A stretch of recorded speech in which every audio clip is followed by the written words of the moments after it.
नमस्कार प्यारे छात्र और छात्राओं। जैसा कि आपका बोर्ड एग्जाम डेट एकदम से फिक्स हो चुका है, आपको अपनी बोर्ड एग्जाम डेट पता है, लेकिन आज इस वीडियो में मैं आपको इंपॉर्टेंट क्वेश्चन तो बताऊंगा, मात्र 25 ऐसे इंपॉर्टेंट क्वेश्चन बताऊंगा जिसके 100 नहीं 101% गारंटी की आएगा सोशल साइंस सामाजिक विज्ञान में। लेकिन मेरे भाई, मैं आपको इंपॉर्टेंट क्वेश्चन तो बता दे रहा हूं, लेकिन एक बात कान खोलकर सुन लो कि बिना मेहनत के तो मेरे भाई भीख भी नहीं मिलती। भीख मांगने के लिए भी दिन रात धूप में चलना पड़ता है मुसाफिर को, ठीक है। तो इसलिए मैं जो कहना चाहता हूं, बच्चे समझ चुके होंगे, समझदार के लिए इशारा ही काफी होता है। फिलहाल मैं आपको ये इंपॉर्टेंट क्वेश्चन बता दे रहा हूं, फिर उसके बाद आपको बताता हूं बोर्ड एग्जाम में खासकर सामाजिक विज्ञान में पास होने का एकदम से ईमानदारी वाला रणनीति, ठीक है, गारंटी के साथ कर रहा हूं, ईमानदारी वाला रणनीति। और एक बात याद रख लो, बेईमान अपनी जिंदगी में कभी मत बनना, बेईमानी मत करना मेरे भाई, नकल तो मत करना। मैं जो कह रहा हूं वो सुनो पहले। और एक समझदार स्टूडेंट की निशानी यही है, ठीक है, बोर्ड एग्जाम में अच्छा नंबर वो नहीं लाता है जो शुरू से लेकर आखिर तक, अप्रैल से लेकर फिर उसके बाद अपना फरवरी तक लगातार सिलेबस को पढ़े जा रहा है। समझदार इंसान वो भी होता है कि लगातार ये भी देखता है कि मोस्ट इंपॉर्टेंट क्वेश्चन कौन से हैं, ठीक है, क्योंकि भाई तुक्का तो अच्छे अच्छे को लगाना पड़ सकता है, लेकिन बेईमान मत बनना अपनी जिंदगी में। जो हमारा सामाजिक विज्ञान में very very most important question है सोशल साइंस में, मात्र 25-26 ऐसे क्वेश्चन बता रहा हूं जो गारंटी के साथ आएगा, ठीक है। देखो मेरे भाई, पहले चैप्टर में, ठीक है, पहले चैप्टर में सोशल साइंस के पहले चैप्टर में मात्र 3 ही क्वेश्चन आप लोग पढ़ना, इससे ज्यादा मत पढ़ना, क्योंकि फालतू का कचरा पढ़कर कुछ उखाड़ नहीं पाओगे, ठीक है। अगर आप लोग यूरोप में राष्ट्रवाद पढ़ लेते हो, जर्मनी और इटली का एकीकरण, इसी को केवल 3 टॉपिक, पहले चैप्टर में केवल 3 टॉपिक अच्छे से पढ़ना।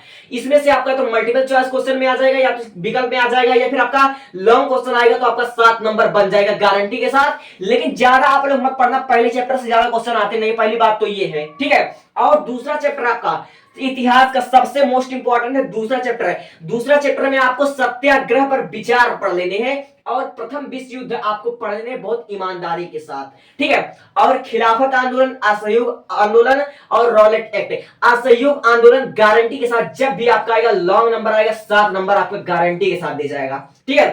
खिलाफत आंदोलन, असहयोग आंदोलन गारंटी के साथ आएगा। रॉलेट एक्ट आपका 3 नंबर या 4 नंबर में पूछा जा सकता है। सविनय अवज्ञा आंदोलन मोस्ट इंपॉर्टेंट क्वेश्चन है, 7 नंबर का 100% आएगा, गारंटी के साथ आएगा, ठीक है। अब देखो, आपको जैसे कि यूपी बोर्ड में 7 सेट होते हैं और सातों सेटों में ये पूछे जाते हैं, 100% इस गारंटी की सातों सेटों में पूछे जाएंगे, तो सातों सेटों में एक ही क्वेश्चन तो आपका देगा नहीं, ठीक है। किसी में आपको दिया जा सकता है कि सविनय अवज्ञा आंदोलन लिखिए, वो 4 नंबर में। किसी में आपको दिया जा सकता है कि सविनय अवज्ञा आंदोलन पर एक निबंध लिखिए, 7 नंबर में, ठीक है।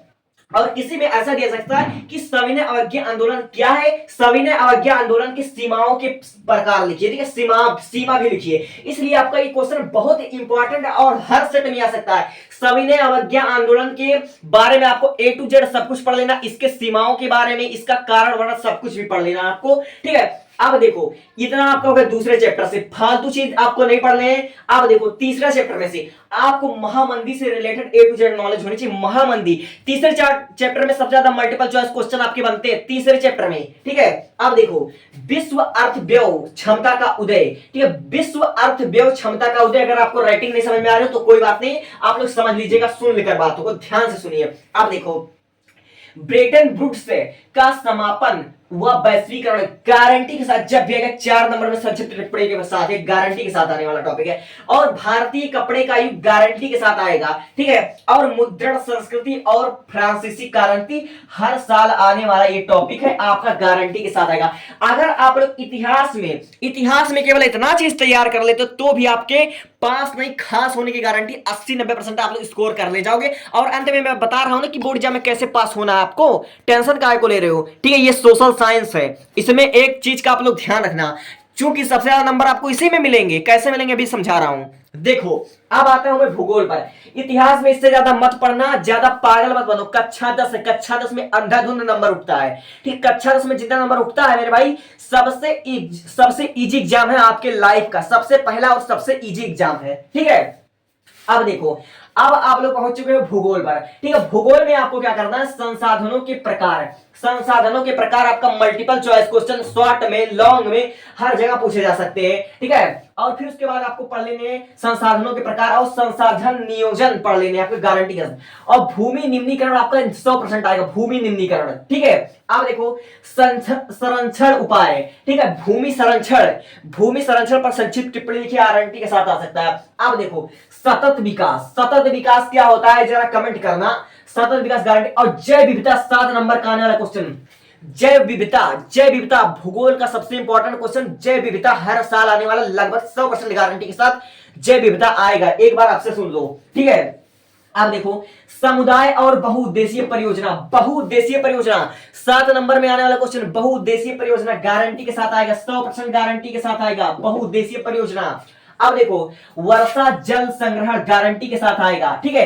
अब कृषि के प्रकार देखो, तुम्हारे बोर्ड एग्जाम में सबसे ज्यादा नंबर देने वाला कृषि के प्रकार, ठीक है। या फिर ऐसा आ सकता है कृषि के प्रकार आएगा, ये फिर ये भी आ सकता है कि भारत में पाई जाने वाले किसी 4 प्रकार की मिट्टियों के बारे में लिखिए, 4 प्रकार की मिट्टी के बारे में, भारत में पाई जाने वाले किन्हीं 4 प्रकार की मिट्टियों पर संक्षिप्त टिप्पणी लिखिए, ऐसा क्वेश्चन बतेगा। अब देखो आपके कृषि में 3-4 टॉपिक पकड़ लो, चावल की खेती के लिए उचित तापमान, गेहूं की खेती के लिए उचित तापमान, रेशम की खेती के लिए उचित तापमान, ठीक है। रेशम, चाय, गेहूं, चावल, 4 चीज का संक्षिप्त टिप्पणी लिख लो, क्योंकि 7 सेट है, सातों में इंपॉर्टेंट है, ठीक है। अब देखो कृषि के प्रकार और 2 प्रकार की मृदा, भारत में पाई जाने वाली कम से कम 4 प्रकार की मृदा पर संक्षिप्त टिप्पणी लिखिए, इसको याद रख लेना, भारत में पाई जाने वाली मृदा। और इसी बात पे अगर भूगोल पढ़ते हो तो भारत में पाए जाने वाले किन्हीं 4 प्रकार की मिट्टी का नाम कमेंट करो, अभी कमेंट करो, ठीक है, क्योंकि बोर्ड एग्जाम में मात्र आपका 1 महीना बचा हुआ है। अब सुनो वैश्वीकरण का कृषि पर प्रभाव, ठीक है, वैश्वीकरण का कृषि पर प्रभाव बहुत ही इंपॉर्टेंट क्वेश्चन है, वैश्वीकरण का कृषि पर प्रभाव, ठीक है, 100% आने वाला क्वेश्चन। अब भारत में पाए जाने वाले लौह अयस्क, ये गारंटी के बाद 100% रिपीटेड क्वेश्चन है, ठीक है। भारत में पाई जाने वाली लौह अयस्क, ठीक है, लौह अयस्क पेटिका, ठीक है, गारंटी के साथ आपका आएगा। अभ्रक आपके बोर्ड एग्जाम में हर एक सेट में आता है, अभ्रक, ठीक है, अभ्रक उत्पादित क्षेत्र, अब भारत में अभ्रक उत्पादित क्षेत्र गारंटी के साथ आता है। अब देखो जो सबसे इंपॉर्टेंट क्वेश्चन है, ठीक है, 100% आने वाला, चावल की खेती के लिए उचित तापमान लिखिए भैया, चावल की खेती, गेहूं की खेती के लिए उचित तापमान लिखिए, गन्ने की खेती के लिए उचित तापमान लिखिए, ठीक है, और रेशम की खेती के लिए उचित तापमान लिखिए, ठीक है। चावल, गेहूं, रेशम, गन्ना, जूट, 5 प्रकार के फसल लेना, क्योंकि ये जब भी पूछा जाएगा 7 नंबर का क्वेश्चन पूछा जाएगा, और यूपी बोर्ड में 7 सेट है, 7 सेट में ये आएगा। आपके भूगोल में कृषि वाला चैप्टर सबसे ज्यादा इंपॉर्टेंट है, और ये संसाधन वाला चैप्टर आपका सबसे ज्यादा इंपॉर्टेंट क्वेश्चन है, ठीक है। तो इस वीडियो में हमने बताया इतिहास और इस भूगोल के बारे में, ठीक है, जो कि आपका 20-20 40 नंबर यही से हो गया, 15 नंबर आपका उसमें आएगा नागरिक शास्त्र में, 15 नंबर अर्थशास्त्र में, इसका पार्ट 2 में वीडियो तुरंत लाऊंगा। अब सुनो जो मोस्ट इंपॉर्टेंट बात है कि बोर्ड एग्जाम में, अब खासकर एसएसटी के पेपर में अच्छे नंबर कैसे लाएं।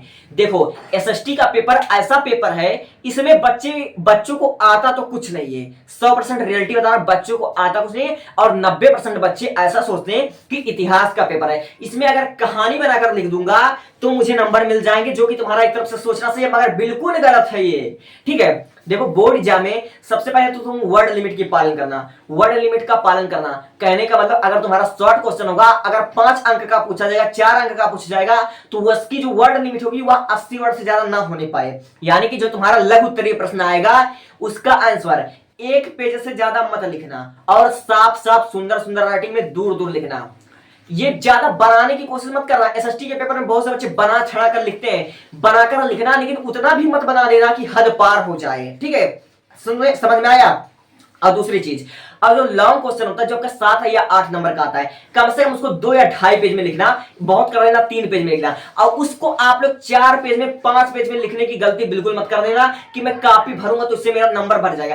कापी भरने का ये मतलब नहीं होता कि चाहे जो कहानी लिखकर चले जाओ, ठीक है। बोर्ड एग्जाम में 3 चीज का अगर पालन करोगे तभी नंबर आपका एक भी नहीं कटेगा। सबसे पहला वर्ड लिमिट का पालन, जो प्रश्न जितने अंक का उतने लाइन में उसका आंसर लिखो, उतने वर्ड में लिखो, 4 नंबर का तो 80 वर्ड से ज्यादा ना होने पाए, ठीक है। अगर आपका 7 नंबर का है तो 120 वर्ड या 150 वर्ड समय सीमा मतलब होती है उसका, तो आपको 2 से 3 पेज होना चाहिए, कि नहीं आप एक प्रश्न का उत्तर 4 पेज में, 5 पेज में लिखो, ये बेवकूफी है, ये बेवकूफी है। सबसे पहले वर्ड लिमिट का पालन करना, ठीक है।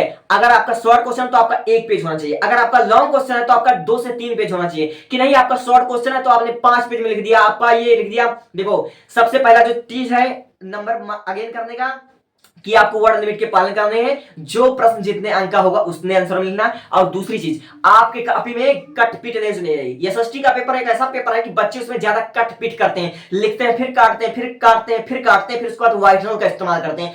आपका कॉपी एकदम शुद्ध होना चाहिए, एक भी गलती नहीं होना चाहिए। और तीसरी बात, बोर्ड एग्जामिनर का जो निरीक्षक होगा, जिसके पास आपकी कॉपी जाएगी, जो आपका कॉपी साइन करने वाला शिक्षक होगा, वह आपका कॉपी जितना कम समय में साइन करेगा उतना आपका नंबर बढ़ेगा। अगर आपका कॉपी साइन करने में वह ज्यादा टाइम लेता है तो आपकी ज्यादा गलती को पकड़ेगा, और ज्यादा गलती को पकड़ेगा तो तुम्हारा नंबर और कटता जाएगा। इसलिए मेरा 3 चीज का आप लोग ख्याल रखिएगा, आपका 1 नंबर नहीं कटेगा। और बना ठनाकर मत लिखना मगर उतना मत लिखना कि पकड़े जाओ, ठीक है। Thank you, thanks for watching. अगर बात अच्छी लगी हो तो सब्सक्राइब कर लेना। और मैंने 5-6 विषय का इंपॉर्टेंट क्वेश्चन मैंने बता दिया, चेक लिंक। बाकी सभी का मैंने इंपॉर्टेंट क्वेश्चन बता रखा, तैयारी कैसे करना है सब कुछ बता दिया। इंग्लिश ग्रामर का A to Z मैंने पूरा तैयारी करा रखा है। Thank you.